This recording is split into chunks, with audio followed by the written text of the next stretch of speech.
So one of the popular topics with my clients has been how to prepare for the new year. So what I wanted to share today is just how I prepare for the new year and sharing three of my tips when you're thinking about what's coming, what's already passed, and how you can improve your business.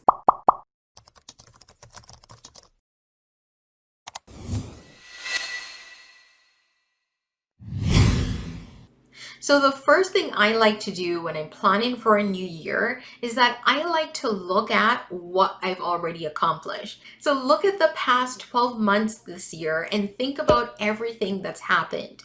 Did you meet your goals each month? Did you set a goal each month? How far were you away from the goal? How close were you over them? Did you exceed it? Right? Think about all those things. Then once you look at that, the next thing you want to look at are the causes. So if you didn't meet your goal in particular months, what were some of the things that caused that? And is it something that you can change? Those are all the notes that I use as my improvement strategy before I move into a new year. So if there are any months where I look at and I see I didn't actually hit my revenue targets, but I look and I see that I wasn't as active on social media or I didn't release a YouTube video, then I know that I need to be more consistent in my efforts to market because clearly the result is tied to my revenue. However, I might look at a month and I didn't meet the target, and then I look and I see that my efforts were the same. There was lots of consistency, but it could just be that month had a holiday in it or a couple of holidays. So people were traveling and they weren't paying attention to my videos or my emails, right? There could have been a number of factors, or maybe there's none that I can identify. But I do like to do that review because it's important for highlighting things that went wrong as well as things that went really well, right? Because this leads up to number two. So number two is I like to take everything I've learned and use it to plan for the upcoming year. So if there's anything that I saw went really well and I know there's one thing I did that contributed to my success, I want to replicate that in the year going forward. So I look at all of those wins or all of those failures so that I don't make those mistakes again. Those are learning opportunities for me to know what not to do the following year. Now, here's the big thing. I like to plan a lot for the next year. So I think of all the content that my clients were asking for this past year, all the things that I posted that everyone loved. So all your analytics that you have access to on Google Analytics, your Instagram insights, you need to be paying so much attention to those things because those are the things that would be helpful for when you're planning all your content for the following year. So when I look and I see, okay, I spent a ton of time on Instagram and I booked one client, then I know I should probably pull back a little bit on Instagram, or I should update my Instagram strategy because it's clearly not working. But those are the things I know because I did number one, and that's how I use it to plan in number two. Then the third thing I look at, and this is the big one, this is my money maker, is I look at all the things I want to introduce this year. So sometimes I'll look at the year and I say, you know what, I didn't do a lot of this. So maybe it's that I wanted to do more IGTV videos and I didn't. Then I know this year I'm going to make it a part of my plan because I posted one IGTV last year and I got a client, right? So ensure that for the third step, you're really looking at what you can introduce.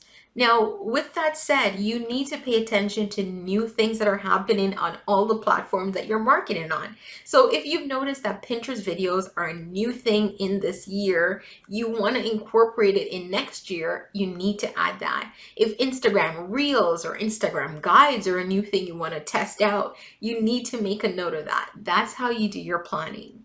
Now, of course, that's on the content planning side. You also need to do revenue planning, but I try to do those together on the same day. So what I do for my revenue planning is I like to set my revenue goals in for the year. So I'll have an overarching number for the year. So for you, I know a lot of people are just like, let's make six figures. So let's say you want to make 100,000 for the year. That's your big goal. Then I like to break it down in chunks. Because the minute you say $100,000, if you get to February or March and you're not even a quarter of the way, sometimes you can start to get a little anxious. So I like to break it down further. So the other thing I do is I break it down in quarters. So in addition to the yearly revenue goal, I have a quarterly revenue goal.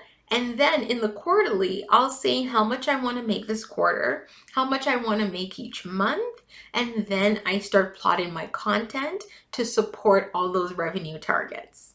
Now, I hope some of that was helpful for you, but what I want to drop a bonus tip is on some of the tools I use to do this. So the first thing I used to use, the early days, is I used to live on Google Sheets. Google Sheets was where I mapped everything out because it helped me so much to just see at a bird's eye view what my goals are, my big goals, my more minor goals, or at least when it's broken down into sections. Right now, I've upgraded it a bit because Google Sheets is great, but in terms of being able to switch things up, I wasn't able to do that quite quickly. So one of the things I moved to was Asana. So Asana, I don't use for the larger goals, but I use it more for my more detailed goals. And what I mean by that is, so let's say for the month of January, I know I want to hit, say, $20,000. Then I know all the things I need to do. I put out a content plan, I have a checklist of tasks, and those go into Asana. So I can see them at a quick glance in a calendar view. I can add due dates to items if I need something done by a certain date to just trigger that revenue activity. So that's very helpful. The other thing I'm really playing around with right now is Airtable. I just saw an amazing video on it and I've been playing around with it, and I think it's something I incorporate. I'm not sure if I'm going to abandon Asana for Airtable. I'll see if it's something I want to do together. But those are just 3 tools that you can check out when you're doing your planning. Of course, there's always paper, pen, writing things down, getting a goal planner. You can purchase one in the store or online and getting started that way. Now, if you have any questions, drop them down below for me and I'm happy to answer them. And don't forget to hit that subscribe button.